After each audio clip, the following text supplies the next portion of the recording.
Quand le professionnel est en souffrance dans son travail avec les familles, qu'est-ce que l'on peut faire? Enfin, comment, voilà, que faire avec cette souffrance? Ben, d'abord, il faut évidemment essayer de l'entendre, parce que voilà, on est tellement suroccupé qu'on pourrait avoir tendance à outrepasser cette souffrance, à ne même pas l'entendre, à la renier, la refouler, si on veut, et à continuer à être actif, à faire ce qu'on a à faire, parce qu'on est censé le faire. Et évidemment, donc, quand on n'écoute pas une souffrance, le risque est grand. Ça, il faut le demander au clinicien. Mais enfin, ce qu'apparemment il semble dire, c'est que quand on n'écoute pas une souffrance, ben, elle est là, il n'y a rien à faire. Et le temps passe, on rajoute des couches et des raisons de souffrir, et à un moment donné, ben, ça explose, évidemment, hein, soit par un burn-out ou la colère ou tout ce que vous voulez. Mais enfin, voilà. Donc, c'est vrai que la souffrance, quand on est confronté à cela, il faut pouvoir quand même ben, l'accueillir d'abord, et d'abord comme un signal, tout simplement, et le signal sans doute d'une difficulté dans laquelle on se trouve.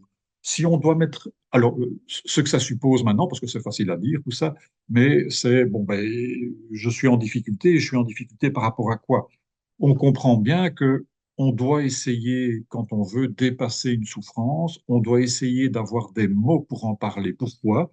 Ben parce que quand on n'a pas de mots pour en parler, on ne sait pas prendre conscience de cette souffrance, on ne sait pas en faire un problème qui peut-être pourra trouver une solution.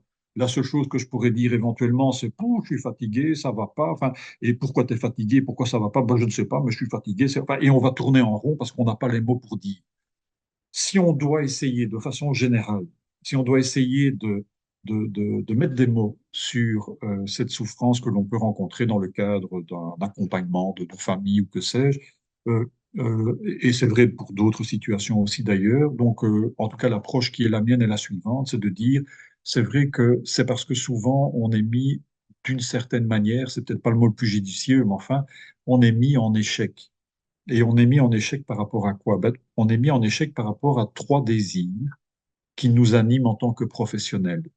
Et la question qui va se poser, si vous voulez, quand on veut essayer de commencer à en faire quelque chose et essayer de ne pas en être trop victime, c'est de voir, mais comment est-ce que je peux travailler ça, s'il faut le travailler? La première chose qui est une corde sensible dans notre vie, et que l'on partage avec tous les humains, et donc même les parents qui le vivent en tant que parents d'ailleurs, ben c'est tout simplement le désir de toute puissance. Donc, c'est-à-dire, dans le cadre professionnel, c'est le désir d'être un bon professionnel, quelqu'un qui a toujours une solution pour résoudre les problèmes des autres, quelqu'un qui est disponible, quelqu'un qui est toujours dynamique, etc., etc. Ben, ce qui est vrai, c'est qu'il y a des familles qui ont l'art de nous mettre en échec par rapport à ce désir d'être un bon professionnel. C'est-à-dire concrètement, ben, je me retrouve dans une situation où je ne sais pas quoi faire. Et ça, c'est terrible, évidemment, hein. Donc, quand ça arrive une fois, deux fois, ça passe. Mais quand c'est de manière récurrente qu'on est mis en échec par rapport à notre envie de bien faire, c'est vrai que là, on est touché en plein cœur. C'est une corde sensible, exactement comme les parents quand ils sont portés par ce désir d'être un bon père, d'être une bonne mère, ben quand leur enfant ne va pas bien, ils se sentent mis en échec et c'est horrible, évidemment. C'est difficile à vivre, ce genre de choses. Et puis, il y a un deuxième désir. Le deuxième désir qui est aussi une corde sensible, c'est tout simplement le désir de pouvoir avoir une relation où on est sur la même longueur d'onde. On se comprend. La famille et moi, nous nous comprenons. Et les trahisons, les abandons, le fait qu'on n'ouvre pas la porte si on fait du domicile, enfin ce genre de choses, le fait qu'ils ont dit qu'ils feraient un truc, mais finalement je constate qu'ils n'ont rien fait du tout. Enfin, toutes ces situations-là nous apprennent une chose, ça nous apprend que ben, on croit comprendre la personne, on croit pouvoir identifier son problème, on croit pouvoir établir cette relation où on se comprend mutuellement, eh bien, les gens, ils ont leur vie. Les gens ne vivent pas comme on voudrait qu'ils vivent. Les gens nous échappent par un certain côté. Et ça, c'est horrible. On n'a pas pris sur eux, si on veut. On a beau être clair, on a beau essayer d'expliquer les choses, ils n'en font quand même qu'à leur tête. Et donc, c'est cette idée que je n'arrive pas à rejoindre les gens, à les convaincre, à pouvoir être sur la même ligne qu'eux, etc., etc.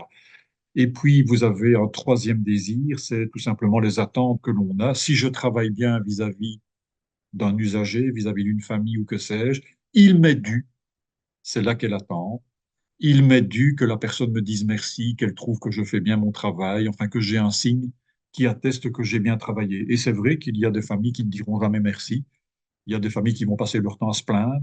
Il y a des familles, enfin bref, on n'a pas on n'a pas les attentes, enfin nos attentes vis-à-vis de ce que nous croyons qui nous est dû, c'est signe de reconnaissance, nous ne les avons pas. Quand une personne, un professionnel, est attaqué sur ces trois points-là, je n'ai pas de solution pour l'autre. Les autres, je ne les comprends plus, ils m'échappent, ils ne font pas ce qu'on avait convenu qu'on ferait ensemble. Et en même temps, il n'y a aucun signe de reconnaissance qui m'est dû. Ben, c'est vrai qu'à un moment donné, on s'use là-dedans, et c'est vrai que c'est là qu'à un moment donné, donc on peut se retrouver en souffrance. La question qu'on doit se poser, et je vais terminer avec ça, c'est tout simplement quelle est la légitimité de ces désirs qui nous portent dans l'existence, dans tous les secteurs de la vie, pas que dans le secteur professionnel d'ailleurs. Donc, quelle est la légitimité de ces désirs?